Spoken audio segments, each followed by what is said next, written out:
In this video, we're going to talk about adding mesh objects in edit mode, and we want to talk about parent-child relationships. Previously, we've played around with adding individual mesh objects in object mode to create our table scene. But each of our objects in the scene were separate pieces. This time, I want to look at a method for combining meshes, as well as a method for linking separate meshes together. First, let's look at adding a new mesh object to our existing mesh object. In our default scene, we have our default cube. Let's tab into edit mode and hit A to deselect everything in our scene. Now, we want a little bit better view, so let's hit 1 on our numpad to move to a front view, and 5 to make our view orthographic. Orthographic views are usually a little easier to do precise work with, and our grid becomes visible in our view, which is also helpful. Now, let's left-click our cursor 2 units to the left and 1 unit up from our cube. Pressing Shift-A, let's choose a new mesh. You can choose whatever you want to play with. I'm going to use a cone. Before we do anything else, let's tab back to object mode. I want everyone to note that both pieces are highlighted, and in our outliner, our mesh is still listed as cube, without any additional meshes being listed. Our geometry is now all part of the cube mesh. Man, I hope I get to say mesh a few more times, because I'm not tongue tripping over that at all.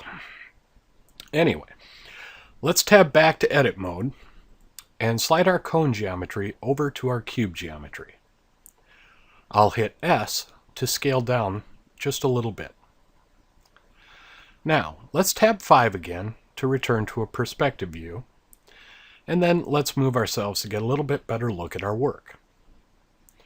As you can see, we have a nice looking piece of geometry that's all one piece of geometry now.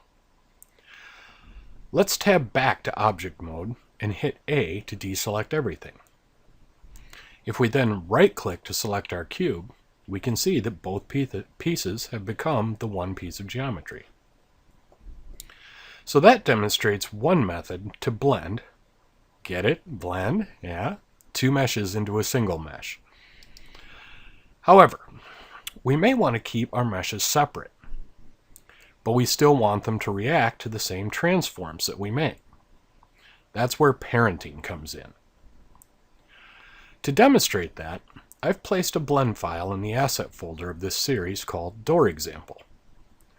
Grab that and unzip it, and place it into whatever directory you have set up for your Blender projects. If we open that file, we see the simple door that's constructed with its simple little doorknob, 2 separate meshes.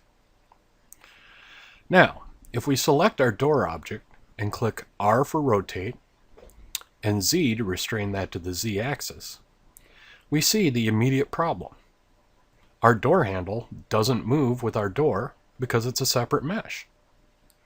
This is a great time to create a parent-child relationship between our objects. To do this, we'll select our doorknob first. This will be the child object. Holding the Shift key, we'll also select the door object. Remember, the last object you select will become the parent. We want the knob to follow the door and its pivot point, so we want the door to be the parent. Now, we'll hit Control P and bring up our parenting dialog. We'll select Object, and now we can see a dotted line from our doorknob to our door. This line is called an association line, and it indicates a parent-child relationship between objects. If we hit R and Z again, we can now see that the knob inherits the transforms of the door, exactly what we wanted. So, in a nutshell, parenting is simply a method for getting one object to inherit the transforms of another object. All right, let's review. We've seen how we can add a new mesh as part of an existing mesh to create a new single mesh. We've looked at moving and transforming that mesh in edit mode to get the new mesh the way that we want it. We've discussed parenting and what the parent-child relationship is. And we completed an example of parenting one object to another to demonstrate how the child inherits the transformations of the parent object. All right, let's quiz. To create a new mesh that is part of an existing mesh, what mode do we have to be in? What is the hotkey to toggle that mode? What is parenting a method for accomplishing? And in our door example, which object is the parent and which is the child? Last but not least, what's the hotkey for bringing up our parenting our dialogue? Sorry about that. What's the hotkey to bring up our parenting dialogue? I hope you did well, and I'll see you in the next video.